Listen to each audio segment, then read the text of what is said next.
Atenção! Começa agora uma teleaula de Geografia do Ensino Médio.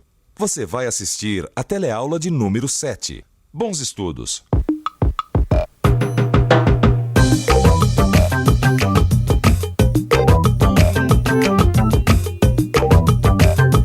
Na passagem do século XX para o século XXI, quase metade da população mundial está vivendo em áreas urbanas, desde as pequenas cidades até as grandes megalópolis. E uma das coisas mais marcantes no século XX é exatamente essa revolução urbana. Entre 1950 até o final do século, o número de pessoas que estão vivendo nas cidades triplicou. Agora eu te pergunto, qual é o impacto desse fato sobre o nosso destino aqui no planeta Terra? Isso é o que você vai poder analisar na nossa teleaula de hoje.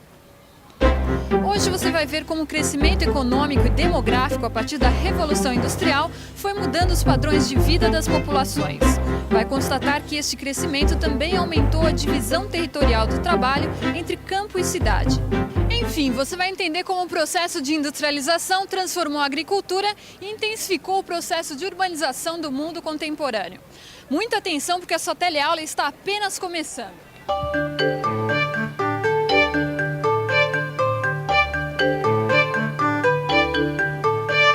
O professor Milton Santos comenta as sucessivas mudanças que ocorrem com os espaços habitados, dizendo que, deste modo, é possível acompanhar como a raça humana se expande e se distribui, acarretando sucessivas mudanças demográficas e sociais em cada região, em cada continente, em cada país e em cada lugar. O fenômeno humano, diz ele, é dinâmico e revela esse dinamismo com a transformação qualitativa do espaço habitado. Isto quer dizer que somente a sociedade humana habita o planeta, isto é, o transforma segundo um objetivo pré-determinado. E este espaço, construído pelos homens, tem exatamente esse nome, habitat. Você não gostaria de ficar um pouco mais por dentro desse assunto?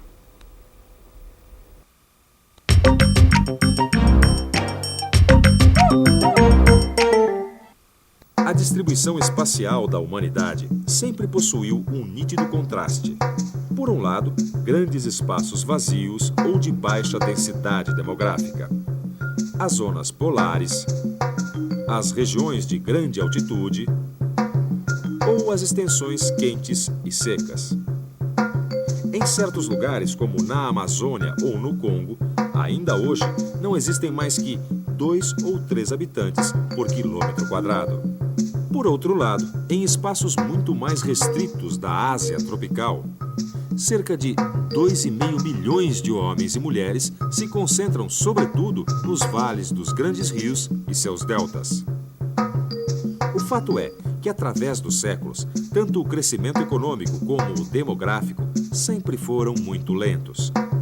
O habitat natural do homem era antigamente o seu lugar de residência e trabalho.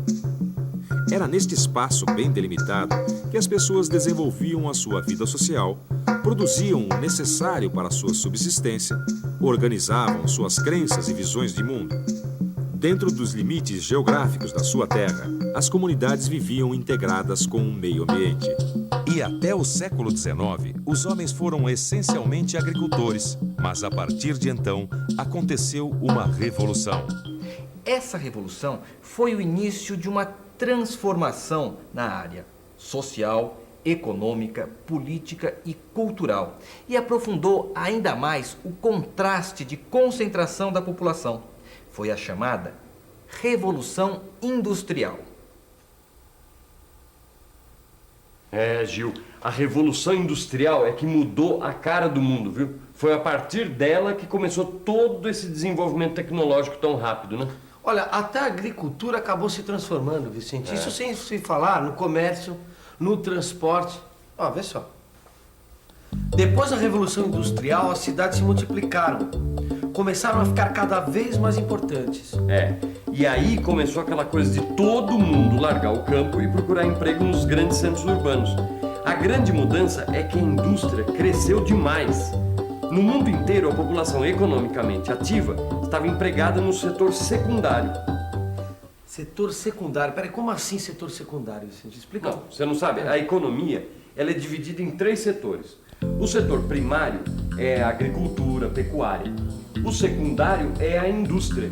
E existe o setor terciário, que aí é comércio, serviços, entendeu? E foi o setor secundário, ou seja, a indústria, que passou a ter cada vez mais importância na força de trabalho mundial.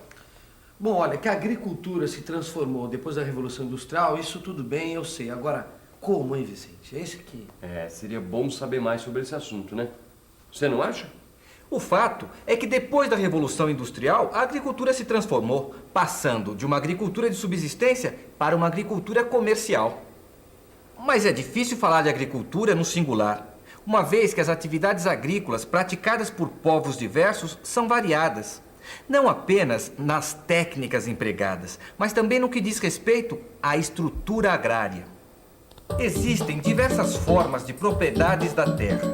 Às vezes, a terra pertence a quem trabalha. Pode ser um grupo social, por exemplo. Nesse caso, se trata de uma propriedade ou explotação coletiva.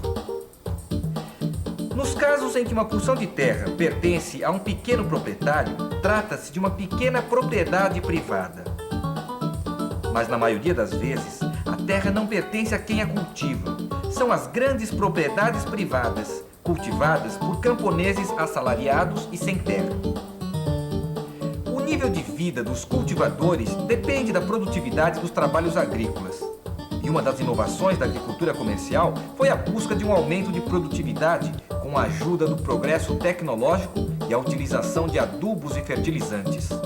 Existe também a diferença entre a agricultura europeia, de existência milenar, com o camponês muito ligado à sua terra, e a agricultura dos países relativamente novos, da América e da Oceania, como a Austrália, onde a agricultura nasceu no mesmo momento que a Revolução Industrial. Na Europa, as modernizações se realizaram de modo lento, mas progressivo, chegando hoje a um sistema agrícola intensivo, isto é, de alta produtividade. Nesta agricultura moderna, a busca dos lucros é que determina a combinação dos cultivos. Nos países tropicais, o objetivo da agricultura comercial foi o de abastecer os países mais desenvolvidos. Por isso, tomou a forma de grandes plantações coloniais, sendo que as maiores se encontram na América Latina. Embora os produtos dessa agricultura possuam grande valor no mercado, as populações que trabalham nelas são muito pobres, já que pouco do que plantam permanece em suas mãos. Isso acaba gerando sistemas agrícolas extensivos, ou seja, de baixa produtividade, uma agricultura de grandes propriedades monocultoras. Mas a agricultura também está enfrentando um problema que afeta todo o mundo moderno: a concentração de população nas grandes cidades. O aumento populacional nos grandes centros é mais uma consequência da Revolução Industrial a partir do século XVIII. Mas depois de 1950, o número de pessoas que vivem nos grandes centros aumentou de uma forma até então desconhecida na história da humanidade. Cidades como Seul, Bagdá, Cidade do México, São Paulo, entre muitas outras, chegaram a triplicar ou até mesmo quadruplicar nesse espaço de tempo. Grande parte do aumento da população urbana deve-se aos deslocamentos de pessoas do campo para a cidade. A proporção de força de trabalho envolvida na agricultura tem diminuído muito desde 1950. E esse declínio continua no século atual. A partir de 1950, o crescimento da população urbana superou o da população rural. Em 2000, 47% da população mundial já vivia em cidades. A previsão é de que ainda na primeira metade do século XXI, a população urbana será maior que a população rural.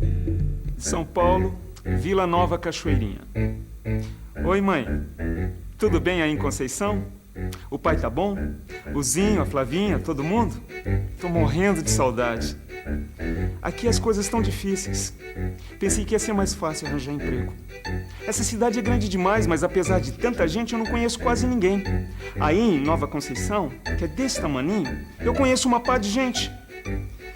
Mas, com a graça de Deus, eu não tô passando fome, não. Não se preocupe comigo, sou forte e as coisas vão dar certo pra mim na cidade. Um abraço pra todos aí. Na passagem de um século para o outro, o planeta ainda está em pleno processo de urbanização. quase metade da população mundial vive em áreas urbanas. E o próprio sistema econômico mundial está se tornando mais urbano, com grandes centros de comunicações e fluxos de informações, produção e comércio. As perspectivas de uma cidade grande ou pequena dependem do lugar que ela ocupa no sistema urbano nacional e internacional. Mas isso é verdade, viu, Gil? Sabe que eu tenho um primo meu que mora no interior de Minas, cidade pequena. E agora ele estava muito animado que está mudando para lá uma grande empresa. E ele disse que agora a cidade tá...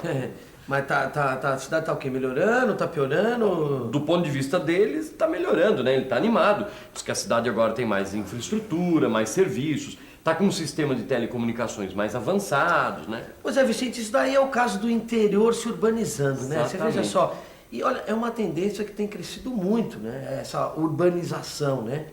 Agora, o que eu não entendo, por que toda cidade quer ser uma metrópole? Eu acho engraçado também. Eu acho que se eles conhecessem os problemas de uma metrópole, eles não estavam querendo tanto assim virar cidade grande, viu? Aí.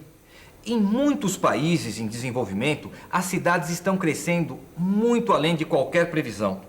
E poucos governos destas cidades que crescem a um ritmo acelerado dispõem de poderes e recursos para administrar essas megacidades.